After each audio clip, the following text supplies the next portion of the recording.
United States Congressman Bill Johnson, Republican of Ohio. How are you doing, Congressman? I'm doing well, Lawrence. How are you, buddy? Not so bad, although Friday night we were talking with the folks about the development that we keep seeing these companies that the administration has pumped hundreds of millions of dollars into, turning into nothing more than bankrupt shells and taking all that tax money down the tubes with it. Why is this, or is this administration going to change its practice of throwing good money after bad? Well, I don't think so, and I think the president's speech earlier this week is an indication that he's going to do more of the same kinds of things. The stimulus bill that we signed on to, or that he pushed down the throats of the American people and convinced us to accept, was supposed to keep unemployment below 8%. We've certainly seen that has not happened, and we've seen other companies like Solyndra. It's despicable what the president is doing, wasting the American taxpayers' dollars. I know that some of this has been framed as a question of whether the government should put money into existing energy technologies or put it into green energy and sort of cutting-edge technologies. Frankly, Congressman, I would like them to stay out of all of those technologies, existing or cutting edge, because I think that it distorts the marketplace, and I think it hurts American efforts to be entrepreneurs. Well, Lawrence, I couldn't agree with you more. I think President John Kennedy had it right in his formula when he launched us on a path to go to the moon in 10 years back in the 60s. Yeah. We didn't do it in 10 years. We did it in 7 because he engaged every sector of our society, from academia to our industrial base, our political will, our economic will, even our military was behind the idea of space exploration.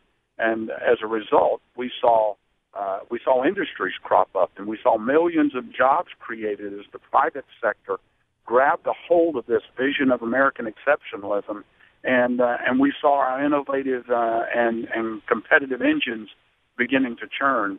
That's what we could do again around energy if the president would simply make his regulatory agencies function as partners with businesses and entrepreneurs, and not in opposition to them about going after our own natural resources. And he wouldn't have to do it by betting all this money. He could just say, I'm going to clear the decks regulation-wise so that those who are already in the business or desire to get into it can do it without as much trouble as they currently have.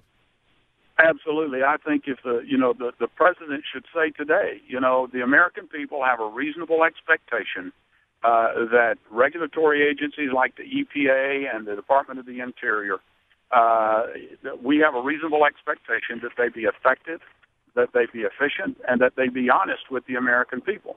And that's not what we're getting today. And I believe the president should tell them clearly, stop doing what you're doing. If it doesn't have a national security or a public health or a public safety issue associated with it, then it shouldn't. We shouldn't be doing it.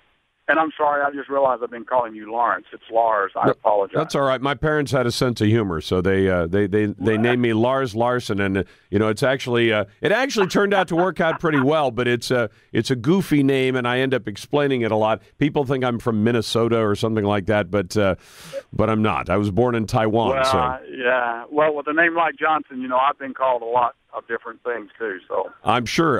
Well, actually, there was a skier out in our neck of the woods who was one of the best skiers around, who was named Bill Johnson. So when I see that name, I always think of that. But it's funny. Yeah, I'm out here in the Pacific Northwest, and my dad was a forest ranger, helped manage the nation's national forests, and I just know that some of this stuff is so, I guess, it is so attractive to take these deals. Friday night, we were talking about the fact that in my own backyard, they're going to build a cellulosic ethanol plant. Now, those plants have never worked out. There was one in Georgia that famously, didn't work out, and they ended up selling it for pennies on the dollar.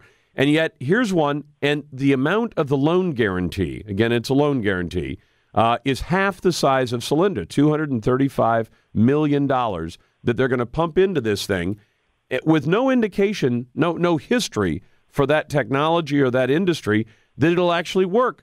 But we've got a $250 million of the people's money is going to get sunk into this thing. And when it all, if it all falls apart and doesn't, if the plant doesn't produce what they expect it's going to produce, the people are going to lose $250 million. And I wish we got to stop this. Well, we do, Lars. The president, his economic policies have hurt America. If we look at just the cost of gasoline, for example, it was $1.68 when he came into office. It's now $3 on the average across the nation. That's double.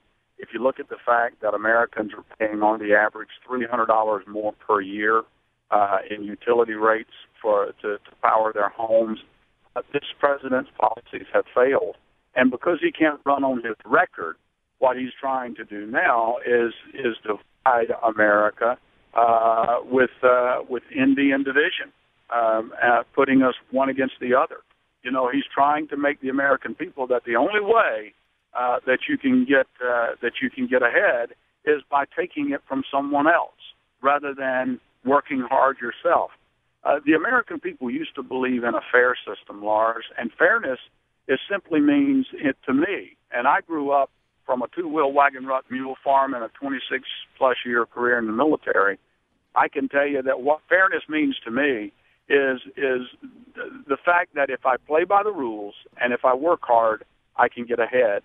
But it seems like today, no matter what sector of our economy you're working in, the harder you work, the worse off you get, because the rules are coming at you from the federal government so fast that we can't keep up with them. They're strangling America's economy. Well, I'll give you one from your backyard, because today I had a local official that I ended up talking to, a local politician, and I was kidding him because he's kind of a left-wing, greenie union type.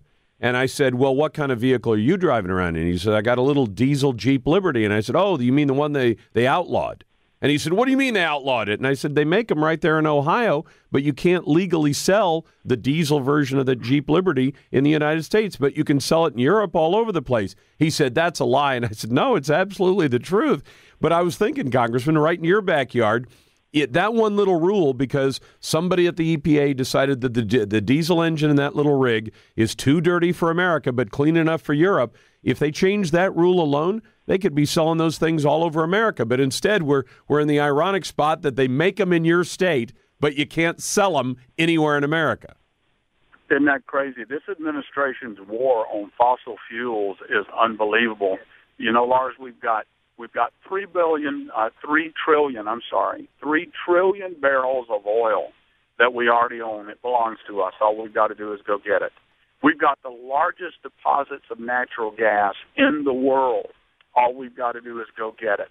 We've got enough coal in this country to fuel America's energy needs for generations yet to come. And if we were investing in it rather than failed companies like Solyndra, we would be further down the road, and we would be learning how to use coal, mine coal more safely, and use it more environmentally soundly.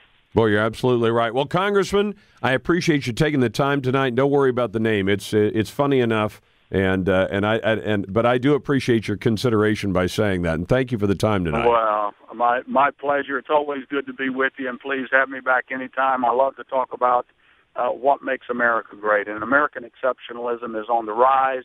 We're going to make a difference here in 2012. You better believe it. Congressman Bill Johnson from the great state of Ohio.